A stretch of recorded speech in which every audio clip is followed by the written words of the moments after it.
Michael, I guess for you guys heading into this season, everyone's keen to see how you can improve it. First season in charge. Trent said that they could see the difference when they played you. What is the difference and what can we expect? Yeah, look, from my end, it's really pleasing that we're able to play against quality opposition. Things that we've been working on over the pre-season really come to fruition in that game. I'm not going to stand here and say exactly what they were, but yeah, just some promising signs. But we under no illusion where we're at and where we need to be, and we've got a lot of work ahead of us. Is there a massive boost given to the side, going up against a team like Fremantle and getting some success? Does that help the playing group? Yeah, I think winning any game of footy is a really positive step. It was a pre-season game. Both clubs made a lot of changes at half-time, so we don't take too much out of it. We know what we're up against come Saturday is going to be completely different. So, yeah, winning's a habit, so is losing. So we hope to be on the winning ledger. So you get a little bit of confidence, but it's a pre-season game. We don't take too much from it.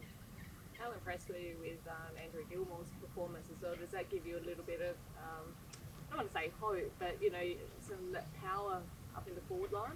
Yeah, some height, someone that can provide a contest for us, and if she doesn't mark it, bring the ball to ground and let our smalls go to work, absolutely. So she made a comment to me when I first took over the job that she's had more coaches than she's played games, so we're hoping to turn that around for her pretty quickly. When you took over, you mentioned that one of the key areas you wanted to focus on was sort of the defensive unit and setup and structure. How's that coming along for you? Yeah, really well. Sort of my background where I've been in footy and what I've done is working a lot in that team defence and the backline groups, and I think we've been able to impart a little bit of knowledge on the girls, and their thirst for wanting to learn and get better and improve has been really impressive, and starting to see little things come out in games, and we still got a lot of work to do in that area, but yeah, there's some little signs already that we've improved. Emma Swanson said this time last year at this function that the little sister grows up eventually. Do you feel like it's time for the little sister to throw a punch back at Fremantle? Well, eventually, yeah, we just don't know when that will be. We hope it's Saturday night. That's what we're aiming to do. We've got some good availability. We're in a good shape coming into this game. So, yeah, let's cross our fingers and hope that it is Saturday night for us. Third season in now, and for the club in the competition, but there's been a big focus on improvement early days. Is it now time to take that next step and really start challenging some of those teams at the top? Yeah, I think if you look where we've been over the last couple of years, as I said before, we're under no illusions where we're at. We're still, a developing club. We want to get to the top as quick as we can, and we've got an opportunity to do that on Saturday night. So we just keep building. We look for little things in our game, be more competitive for longer. I think there was a couple of games last year where we took it up to the side that won the premiership ultimately in Brisbane. That first half of that game, we were really dominant. The second half was a completely different story. So if we can close the gap, be more competitive for longer, and then the wins will come on the back of that.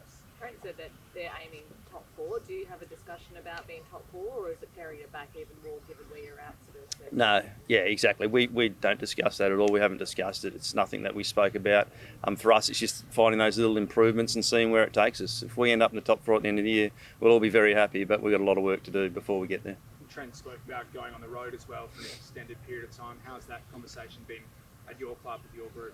Yeah, really positive. Been really impressed with the attitude of the girls, and probably more importantly from the employers and the families that are willing to let these girls go and live their dream and play AFLW football. So it's not easy on them. It's not their primary source of income. So we understand that, and we're appreciative of their families and work places of employment to allow them to go. Do you expect to have a full group available to travel as well? Yeah, we do. We've got full availability, and we look forward to getting on the road and being professional footballers for that month. Is it nice being spoilt for choice this year? I mean, taking a look at who you put out there for the pre-season derby, it looked like you had a full-strength side and not too many injury concerns. Thanks for a change. Yeah, it's been really pleasing. We've got through a summer and got some really good work into the girls where our availability is really strong. We hopefully we can continue that because that will play a huge part in where we go as a team this year. So at the moment, touch wood, we're in pretty good shape. How do you see the midfield taking shape? Dane's spent a bit more time sort of off half back defensively. You're looking at sort of playing her a little bit more there and just letting the midfield kind of with the young guns take over. Charlie Thomas perhaps? Yeah, we've got a few options there, but what we know is Hooks has been a pretty good midfielder over the first few years at our club. So she'll spend a lot of time going through there. But we've got options now. As you said, Charlie Thomas coming in, Bella Lewis, Emma Swanson's had a great summer. Ash McCarthy from Ireland, she's done all the work, and been really impressive. So we've got options. So yeah, hooks will be going through there absolutely. So we're expecting any debutants as well? As Coop said before, we absolutely are, but we haven't told them yet, so we need to keep that under our hat. And it's really exciting for those girls to get the opportunity. So they'll get told Thursday night, and for them and their families, it'll be a fantastic time in their lives. And just looking beyond this week as well, Trent spoke about what the players are expecting in terms of restrictions. Have you had that conversation yet? We have had little conversations. We'll have more as the week goes, and more when we're over in Melbourne. We just got to be smart, make right decisions, and do the right things. Because, as Coop said before, we've seen what's happened in the Big Bash, and sides have been decimated through COVID. So we can't afford that with our teams.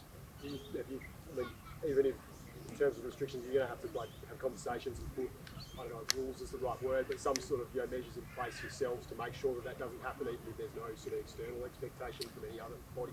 Yeah, I think we'll have those conversations, and I think what we do have is a really strong leadership group, and they're already talking about those decisions and making those choices themselves and really driving that. So if they're getting driven by our 4 leaders, then I think our group will follow.